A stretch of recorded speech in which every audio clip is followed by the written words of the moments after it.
As a business owner, you need to make sure that if the proverbial hits the fan, you're not going to lose everything that you own. So let's talk about the easiest way to CYA. Hey there, I'm Selena Knight, the Retail Biz Strategist, and I help independent retailers like you to grow their retail stores. Today, we're going to talk about ensuring that your personal assets are covered when you own a retail business.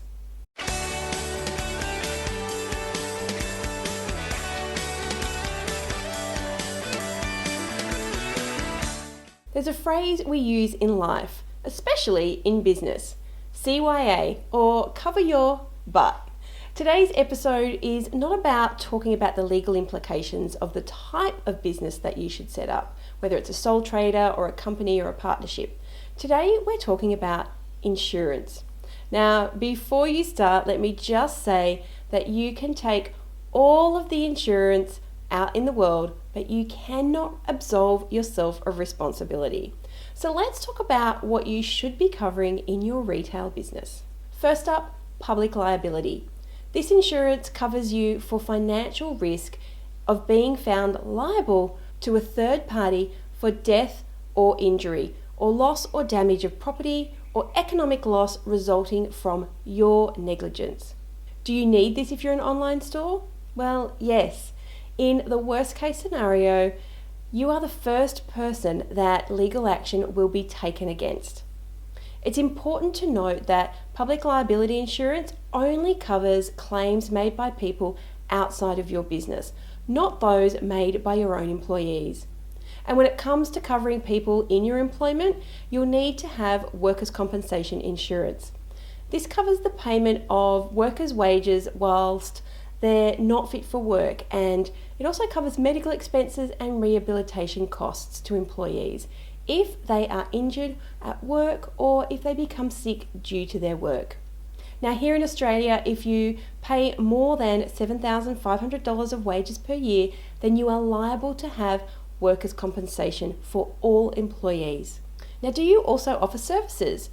If so, you are going to need professional indemnity insurance. This covers you if your client suffers a loss, be it material, financial, or physical, directly attributed to your negligent acts, errors, or omissions. And if you make or import products, you are deemed to be the manufacturer, so you're going to need products liability insurance. In addition to public liability, professional indemnity, products liability, and workers insurance, you may need to cover your stock and your premises. So investigate whether or not you need to include the following in your policy. Contents and stock. Business cover insures your stock against events such as fire and flood and will allow you some peace of mind if you're affected by those. And glass. Now, this may or may not be relevant for your store, but I can tell you that it costs thousands of dollars to replace big shop windows. So make sure that you have glass covered in your policy. If you're in a shopping centre or in a strata building, you may find that the management company covers you for window breakage. So make sure that you actually check and see what is and isn't covered by your building management. And think about burglary and theft. Now, there's a difference between the two. Burglary is carried out by an unknown person. Theft is usually more expensive to cover, and it will cover you if you find an employee stealing from you.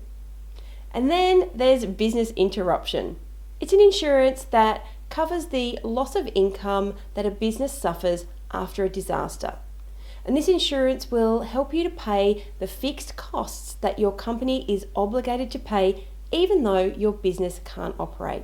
At the end of the day, you need to have insurance, but don't find yourself underinsured and avoid paying for things that you don't actually need. In order to keep premiums down, I've always used a professional broker for my business insurance. They have the ability and the experience to negotiate on your behalf to get you the best deal that you need. Plus, they can often arrange for premium funding, which is going to allow you to pay month by month rather than a lump sum upfront for the year. So today's task is to find out when your insurance is due for renewal and just exactly what is covered.